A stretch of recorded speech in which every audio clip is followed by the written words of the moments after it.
We know that you wanted to be at the Fight, Laugh, Feast conference, but you can't come all the days.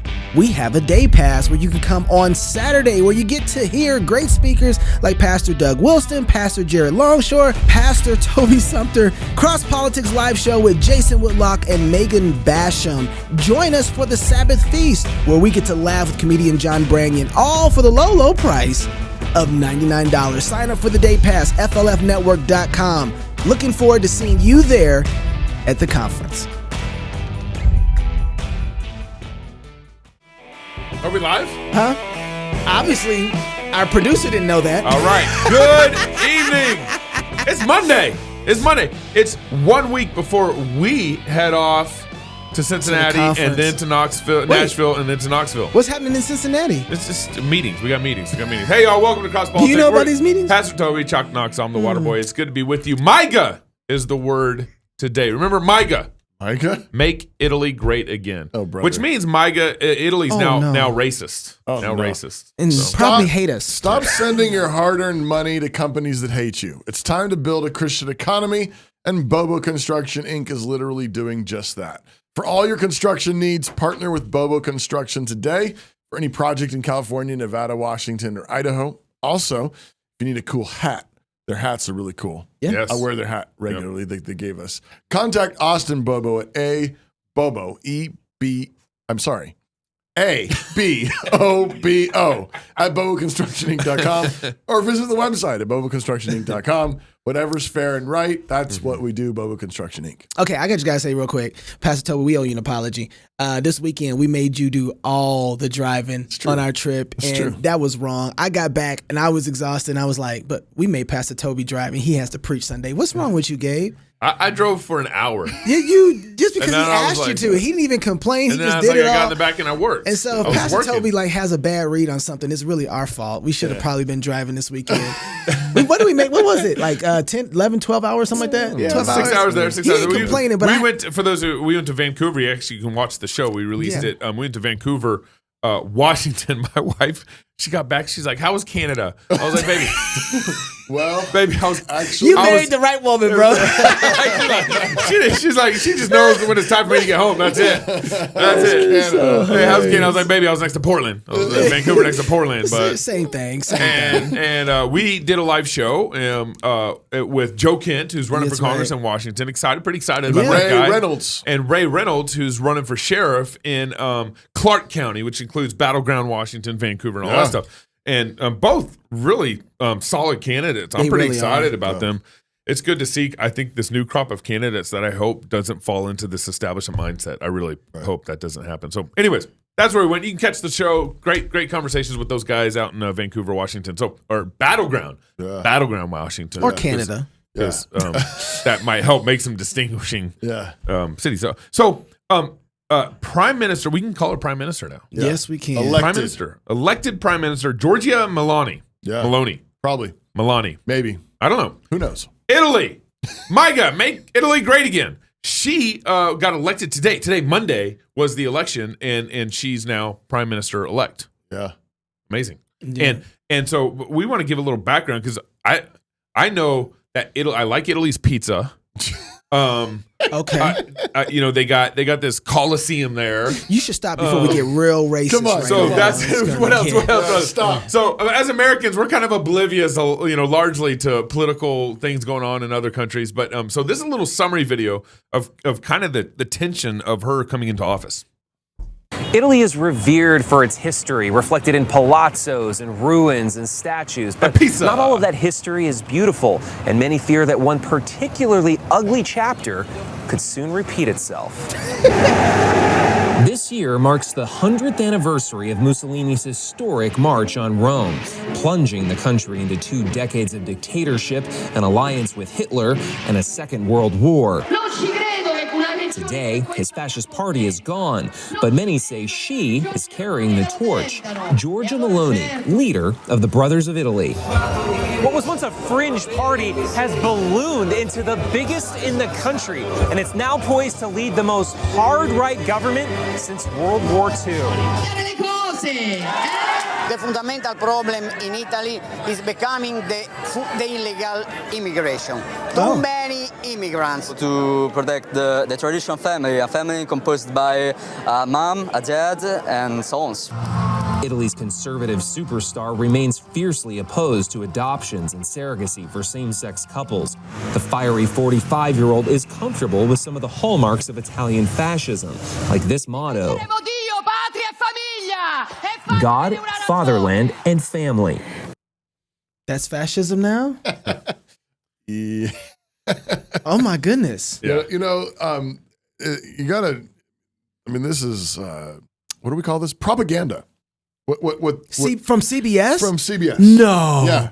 Pastor. Yeah, we should do a conference. We're doing a conference, we should do a conference on this. Yeah. Seriously. Yeah, this is this is the party of fascism in the same way that Democrats are the party of the KKK.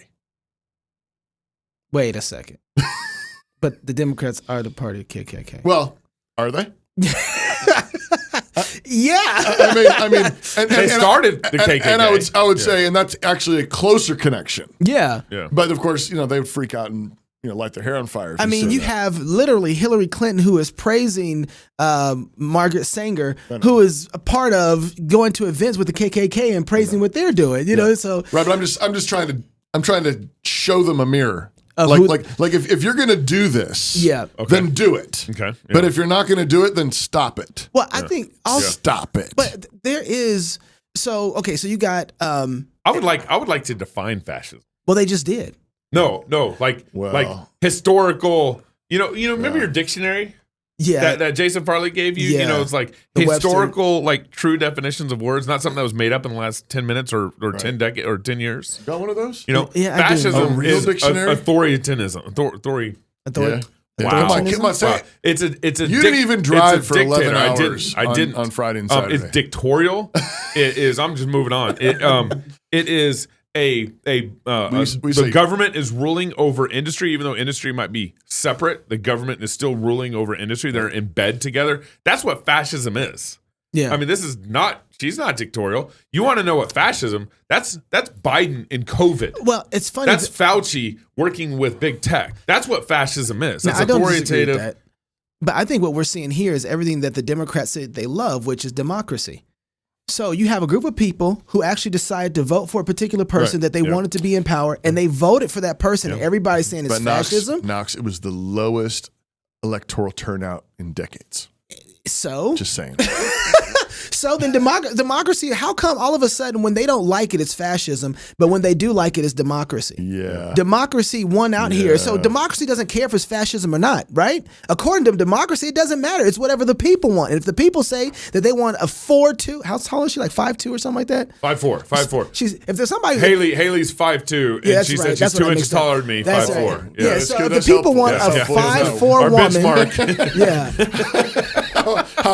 How tall is our assistant producer? Just based it off that. Yeah. If that's what the people say they want, then what's wrong with the people choosing to vote this particular way? Well, because they're now racist. Straight up. Like Italians are now racist for voting her in. Yeah, straight up. Right? All right, but what's incredible is, man, some of the speeches that I've seen recently from Giorgia Meloni. Georgia. Have actually been pretty inspiring and pretty... I kind of wish some of our conservatives here. You want to be a US, fascist too? Yeah. Well, here's our next clip talking about nuclear family. Sí a la familia natural, no a los lobby LGBT. Sí a la identidad sexual, no a la ideología de género. Sí a la cultura de la vida, no al abismo de la muerte. Sí a la universalidad de la cruz, no a la violencia islamista. Sí a fronteras seguras, no a la inmigración masiva. Sí al trabajo de nuestros ciudadanos, no a las grandes finanzas internacionales. Sí a la soberanía de los pueblos, no a los burócratas de Bruselas. Y sí a nuestra civilización, y no a quienes quieren destruirlo. So she says, no. So she was speaking in tongues. Yes. And Gabe can translate. Yes to natural families. No to LGBT lobby. Yes to sexual identity. No to gender ideology. Yes to culture of life. No to the abyss of death.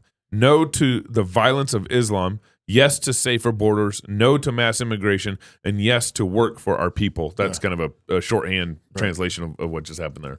And that's what she's saying. So the natural family is now it's bad. Fascist. It's racist. It's fascism. The depravity that comes from LGBTQ stuff, that stuff is that's fascist. To say that you don't want to have that in your culture and community. Islamic violence. Yeah, being against it. Men, women, those type of male and female. Yeah. That's so it's funny because now I'm starting to feel like, wait a second, now the way that they view MAGA, we're all fascist. Right. Yeah. That's what they want. The Republican, I was just listening to a speech today from Biden over the weekend. He was talking about not everybody who's MAGA is bad, right? Not everybody who's MAGA is bad. And then later down the speech, he starts saying Republicans voted against this, $1.7 trillion bill, and the MAGA folks, and he just put the MAGA and the Republicans all together. And I'm starting to realize there was an old friend of mine back in the day who said, son, if you live long enough, when you start seeing culture leave you, like you don't move, you don't go anywhere, but the culture itself progresses outside of normacy, right? And so I remember that because I was like, oh man, that's not really going to happen. But I'm watching just the idea that the whole Meet the Press situation. That whole situation was, wait, this is normal. Right. This is what normacy is. This is the very foundation, the bedrock of humanity in the world. And somehow that's insane. Right. Yeah, they can't get it. I mentioned this in the sermon yesterday at King's Cross, but the gal just kept on going over and over, like they believe that wives submit to their own husbands. Right. Wives submit to their own husbands. And this last week, I read this article on Alexander de Tocqueville's book, Democracy in America. Yeah, remember Alexander de Tocqueville came over and visited American colonies to just sort of write about like what's going on here in this place in the early 1800s. Yep. And one of the chapters he writes about women in America. And the thing that he says is that it's striking how women are so oriented to their own families, to domesticity. He says it's striking. And he says, and yet I know of nowhere else in the world in which women are held in such high regard.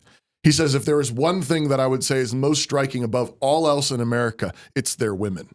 I mean, that's a striking testimony of this outsider, this Frenchman coming over to see what's going on here. He says, could have been Italian. I mean, for real. Watch it. I don't even know what that means. But he says the women are given to their homes. They're given to their families. They're known for submission to their own husbands, orienting themselves to their homes and to their families. Yeah. He says, and I know of nowhere else in the world where women are held in such high regard. And it is one of the most striking things about America is their women. It was a glory. Right? The domesticity of women, the submission of a wife to her own husband in the Lord, was the glory of America at one time. Yeah. And now you have somebody like Ann, what's her name, on Meet the Press. Yeah.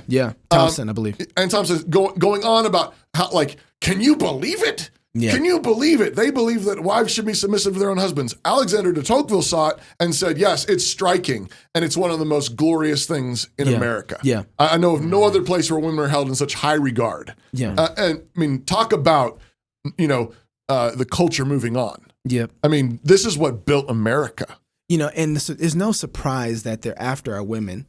I keep seeing this. So you remember that teacher in Canada who had the huge breast, the guy who was walking around blackfacing women. The prosthetic breast. Blackfacing women. That's exactly, and it drives me nuts because I just keep thinking to myself, if anybody else ran around with black paint on their face, just going to the store and trying to act black the whole time, my dude, how you do? And was just acting like that the whole time, we would have a fit. Right. And yet a woman. Right. A dude is trying to do that to women and convert because it's where our courage comes from. Right. Beauty begets courage, and so they're coming after that to destroy us. That's what gets us not to fight. And if they can mar that image, if we let them mar that image, Tocqueville's seeing something that's beautiful about the country because of the women, right? They're protected. We die for our women. Right. Don't you mock them. Right. You can't make fun of them. Right. There's something at the end of this. Part of what's missing in the left right now, they don't see, even the ones that are trying to be, I don't think that everybody's gone completely out of their mind on the left. I don't think so. I think there's some who are trying to be nice and create this world for everybody and don't see that this LGBTQ stuff brings in another perversion outside of what they're just seeing. They have no idea. And so they're wondering, like, What's wrong with, why are you guys acting so crazy? There's something else on the end of that. There's something else to the end of destroying the beautiful image of women and mocking it. Right. As if you can just take And the most exaggerated and beautiful things meant for life, and exaggerate them to that end. Right. What are you trying to communicate? Right. I think there's even a number of conservatives on the other side who David French see this as like kind of perverse, kind of corrupting, kind of bad, but also don't see it for the insult that it is. And it is one. They don't see it as blackface for women.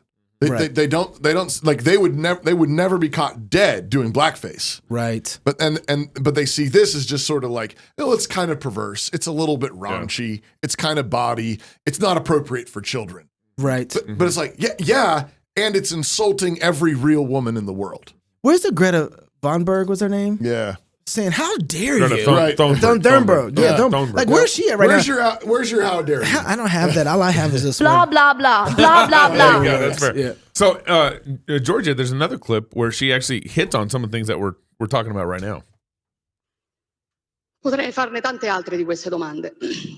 A monte c'è quella che ci facciamo oggi. Perché la famiglia è un nemico? Perché la famiglia Why is fa the così family paura? an enemy? C'è una risposta unica per tutte queste domande. Perché ci definisce, perché è la nostra identità.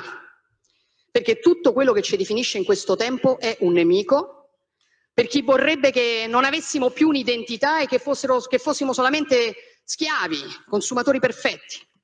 E allora è sotto attacco l'identità nazionale, è sotto attacco l'identità religiosa, è sotto attacco l'identità di genere, è sotto attacco l'identità familiare.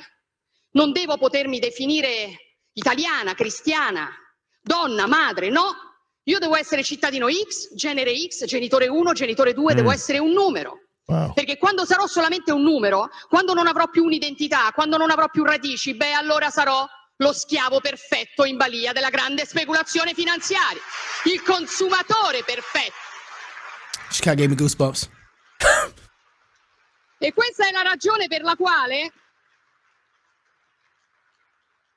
Questa è la ragione per la quale oggi noi facciamo tanta paura. Questa è la ragione per la quale oggi questo appuntamento fa tanta paura. Perché noi non vogliamo essere dei numeri, noi siamo qui per dire che noi non siamo dei numeri, noi difenderemo il valore della persona umana, di ogni singola persona umana, perché ognuno di noi ha un codice genetico unico e irripetibile. E questo, piaccia o no, ha del sacro. Lo difenderemo Dio, la patria e la famiglia, che fanno tanto schifo a qualcuno. Lo faremo per difendere la nostra libertà, perché noi non saremo mai schiavi e semplici consumatori in balia della speculazione finanziaria. Ecco la nostra missione, ecco perché oggi sono venuta qui. Scriveva Chesterton ormai più di un secolo fa. Vediamo se ve lo trovo. Fuochi verranno attizzati per dimostrare che 2 più 2 fa 4. Spade verranno sguainate per dimostrare che le foglie sono verdi in estate. Quel tempo è arrivato, signori. Siamo pronti. Grazie. Incredible. She said that time is here. So to recap just a little bit for those who are listening audibly here. Yeah. But if you're listening audibly, wait a second. If you're listening audibly, download the app and watch the video because it's all right there. We just want to. We interpret tongues on this show. Yeah. Just so you know. So she starts off with basically asking this question: why is the family the enemy? Right. Yep. And then she goes on and says their play is they want to lose distinction with what the family means. They want to call us number one or gender X or number two, parent one, parent two, parent one, parent two. Not mom, not dad, right? Because this is how they control you. When this is actually, I think a lot of our society, our democratic play right now, is they want to flatten out any distinctions that we have in our society. Yeah. And when they do that, they win. And then she, you got anything to fill in? Please go. But I think one of the things that's really interesting is she's actually tying it not just to the government, but to financial exploitation. Yeah, economics. She's saying that, and I think it's collusion. It's big business and the state in collusion. That's right. Where we are reduced to mere consumers. And she and World Economic Forum stuff. That's what she's going after. Right. Rather than being globalism, she says, but we're human. We have unique genetic code. We have nations. We have families. We have religion. We have all these. I'm a Christian. I'm a Christian. I'm an Italian. I'm a woman. I'm a mother. I think she says, is it Italian nationalism? What is it, Christian nationalism? MAGA. But I like it. Whatever. But then she finishes up with that GK quote, which is this is incredible. So this is at the end of GK's book, The Heretics, and The Heretics was a series of essays going after prominent theologians, philosophical authors at the time, and calling out their heresies, basically. And he starts and he ends the book with, okay, this is what orthodoxy looks like. The last chapter, and then he later on, everyone knows his book, The Orthodoxy. They know most of us know that book better because it's a response to all the critics regarding his work on heretics. So here's the quote here. It says, "Truth." This is the full quote to give you what she gave you at the end. The last paragraph of Heretics: truths turn into dogmas the instant that they are disputed. Thus, every man who utters a doubt defines a religion. And the skepticism of our time does not really destroy the beliefs, rather it creates them, gives them their litmus, their limits, and their plan in defiant shape. They're playing in defiant shape. We who are liberals once held liberalism lightly as a truism. Now it has been disputed. Now that it has been disputed, and we hold it fiercely as a faith. After it's been disputed, we hold it as a faith. We who believe in patriotism once thought patriotism to be reasonable and thought little more about it. Now we know it to be unreasonable, like a family is unreasonable now, right? And now it is and know it to be right. And know it to be right. We who are Christians never knew the great philosophic common sense which inheres in that mystery until the anti-Christian writers pointed it out to us. So we assumed our Christian faith for so long, it finally gets pointed out. And it goes on, the great march of mental destruction will go on. Everything will be denied.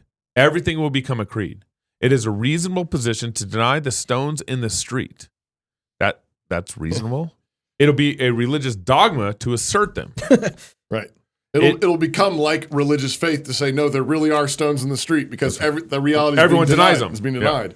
It is a rational thesis that we are all in a dream. It will be a mystical sanity to say that we are all awake. Here's her quote, fires will be kindled to testify that 2 and 2 make 4. That's America. We're debating 2 and 2 right now. Yeah. Swords will be drawn to prove that leaves are green in summer. We'll be fighting over it. Yeah. We shall, and then that's where her quote ends. And then to finish, we shall be left defending not only the incredible virtues and sanities of human life, like there are literally stones in the streets, but something more incredible still, this huge, impossible universe which stares us in the face. We shall fight for visible prodigies as if they were invisible. We shall look on the impossible grass and the skies with a strange courage. We shall be one of those who have seen and yet have believed. Yeah. Incredible. Right. This is... If you haven't read Orthodoxy, I haven't. You are a heretic. Oh. Blah, blah, blah, blah, blah, blah. I haven't read it. I don't need to read it. Oh, man. This is the last year I've been going through kind of getting a foundation on 2 things, metaphysics and cosmology, right? And some of I'm seeing this right here, what he's talking about so clearly, where the things that we know to be true, we can see them right in front of us, they're denied. You are a man. No, I'm not. I'm stealing from you. Right. I bought these prosthetic boobs. Right, exactly. See, I can become... Well, and the other thing, too, is, economically, we're not stealing your money. Right. We're not... Right. Yeah, yes, actually, you are. You are. We're not making things work. You just told us not to go to work. Right. We can help you. No, you really can't. Right. No, get out of the way. Yeah. This is... And part of the challenge that I've struggled with is arguing with people who say, no, the emperor does have clothes on. Like, no, he really doesn't. You know he does. I know you see the same thing. Don't act like... But what do you do when you have this group of people who are pushing you the complete opposite way of the truth? Yeah. You know, well, you just stand there. You stand there and you keep saying the same thing. Right. He has no clothes on. And here's the thing. This is why we got to bring Romans 1 to this. I know that you know that you're suppressing truth. Right. That's the other thing. I think we stand there and absolutely have the conversation, but also stand there and say, and I know that you know that you're lying. Yeah. Right. I know that you know that you're lying. Right. Yep. It's true. In the beginning was the Word, and the Word was with God, and the Word was God, and the Word didn't stay in heaven. Come on now. The Word became flesh and dwelled among us, and we beheld his glory. The Word became flesh, the story of God's grace became flesh, and it is that Word, that truth, that story that will fill the whole world. That's why this year's Fight, Laugh, Feast conference in Knoxville, Tennessee is on lies, propaganda, storytelling, and the serrated edge. The Word is a sword. The Word is our glory. So join us October 6th through the 8th as we fight, laugh, and feast with beer and psalms, speakers including Pastor Doug Wilson, George Gilder, Ben Merkel, Jared Longshore. I'll be giving a couple of talks. Chocolate Knox will be doing a roundtable with the Wilsons and Merkels on why stories are so potent for building family cultures that win, all culminating in a live show with Megan Basham and Jason Whitlock talking lies and journalism. And remember, we just announced a one-day Saturday-only pass for just $99 a person. People will be signing up for that, too. Find out more and register today. You can also, is there still room to become a vendor? I don't know if that's is that possible? I'm sure we got a couple spots left. Okay, fightlaughfeast.com. Sign up today. We can make it work. And if you can't make it, become a club member and you can stream it all live. Oh, that's right. Yeah, absolutely. Yeah, that's You right. can catch all the talks live streaming. That's right. All right. I think there's a new McCarthyism coming. What? Can I say that? McCarthyism? You know, Finding McCarthyism. Back in the day. Is he hunting for communists? Kevin McCarthy came out with what he's calling I just lost the term for it. A commitment to America. Yeah. All right, so here's what's happening. So original. I know. Commitment to America. Remember Newt Gingrich? His was in the 90s. Newt Gingrich. It's like agreement with America. Covenant with America. Contract with America. Yeah. Contract with America back in the 90s while he was cheating on his wife and Bill Clinton was cheating on his wife. It was great. So Kevin McCarthy, because the Republicans are smelling a victory in November. Right. And so they're kind of jiggering and lining up. That you got people kind of vying for certain authoritative position in the Republican parties, right? Because people want to be the chairs of this and that and so forth. Well, Kevin McCarthy, he's the GOP committee. It's not a thing, Gabe. Yeah, it is. I like it. For them, it is until they change their ways. Okay. He's one of the leader. He's the leader in the House right now for the minority leader. The minority leader. Right. So he came out with this commitment. Okay. And there's 4 main themes. I'm gonna actually let Kevin talk about it here for a minute, and then we're gonna hash it out. Okay. They control Washington. They control the House, the Senate, the White House. They control the committees. They control the agencies. It's their plan, but they have no plan to fix all the problems they created. So you know what? We've created a commitment to America. I want that. I want that pamphlet. Where's that? Commitment to America. Hey, look, there's what's her name in the background. We're going to talk about it Marjorie. today. Yeah, Marjorie. We want an economy that is strong. That means you can fill up your tank. You can buy the groceries. You have enough money left over to go to Disneyland and save for a future. If the paychecks grow, they no longer shrink. Did Biden write this? Go to Disneyland? We have a plan for a nation that's safe. That means your community will be protected. Your law enforcement will be respected. Your criminals will be prosecuted. We believe in a future that's built on freedom. That your children come first. They're taught to dream big. Come on. And we believe in a check and balance, that government should be accountable. No longer special interest. We should work for you, not the other way around like it is today. Better play Greta now. Play Greta. Blah, blah, blah. Blah, blah, blah. Blah, blah, blah. That was the most uninteresting, uninspiring. We'll take this backstage. You almost make me stop voting. I'm not going to vote for any Republicans now. I have a quote from Nancy. If you're single, get married. If you're married, have you some kids. If you have kids, Backstage. go baptize them. Until tomorrow, love God with all your heart, soul, mind, and strength. Love your neighbor as yourself. Go fight, laugh, and feast. This guy's about to tear this thing up. This is CrossPolitic. Republicans make me so mad.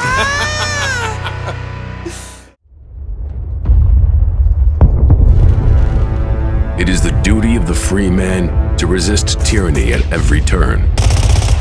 Every man will either watch his freedom stripped away or take action to protect what he loves. Introducing the A3, the newest revolutionary body armor from Armored Republic. The A3 is the new standard for lightweight multi-hit body armor. A3 plates are incredibly light at 4.6 pounds. The patented design captures fragmentation while remaining multi-hit capable. The A3 will stop up to M80 ball, yet comes in at only 0.7 inches thick. The A3 is the thinnest NIJ .06 compliant or certified composite standalone plate that includes the drop test.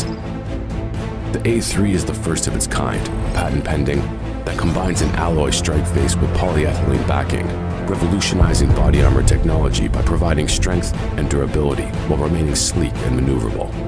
The A3 is the new standard in lightweight body armor. The fight against tyranny just got stronger.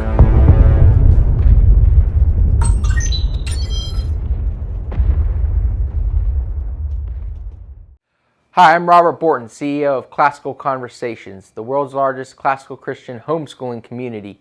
I'm launching a new podcast, Refining Rhetoric. If you like CrossPolitic or just listen to hear what crazy stuff they're saying today, you will enjoy Refining Rhetoric. You can find us on your favorite podcast platform. I practice the 15 tools of learning by interviewing great guests, looking at current events, and talking about cryptocurrency. Meet Big Ed. He has a tax-funded taste for children. Big Ed knows that the best grooming starts early. He has a plan for your preschoolers, a plan to gender confuse your grade schoolers. But if you think his grooming stops there, you have not been paying attention. Big Ed wants to liberate your daughters from old-fashioned ideas like, well, you already know. Big Ed has dorm rooms ready for you in prison buildings of learning, and professors standing by dedicated to grooming young adults in doubt and unbelief. After all, he is the gatekeeper of this brave new world, and if you want a job, you'll need to pay him with years of your life for a permission slip. Yeah, whatever. You think David paid Goliath for a certificate in giant management before those two squared off? Did Luther major in theses? Was George Washington summa cum laude in empire repellents, while Jefferson focused on ag with a minor in declarations? When the world needs saving, meaningful vocations abound for those who are truly prepared. And the truth is, despite Marxist advances, this is still America, and Big Ed is still a voluntary opt-in. So don't. Not at any level. Not preschool, not middle school, not college. It isn't complicated. When Big Ed offers you free candy, stay away. You'll thank us later. We know it's crazy, but run with us here. Men and women were created in the image of God. You don't need a government certificate of faux learning for personal validation or permission to work. You were born with divine permission to pursue knowledge and understanding, truth, goodness, and beauty. And at New St. Andrews College, we are committed to helping students do just that, to their fullest potential. In an age dominated by chaos, when learning is on a choke leash controlled by Big Ed and his many strange friends, ours is an education for outlaws, an education for men and women committed to building a beautiful and free society in the ruins of the Western world. When thinking is outlawed, only outlaws will think. Yes, Big Ed hates what we do, but his hatred brings us joy. New St. Andrews College. Liberal arts for outlaws. Mind, body, and soul.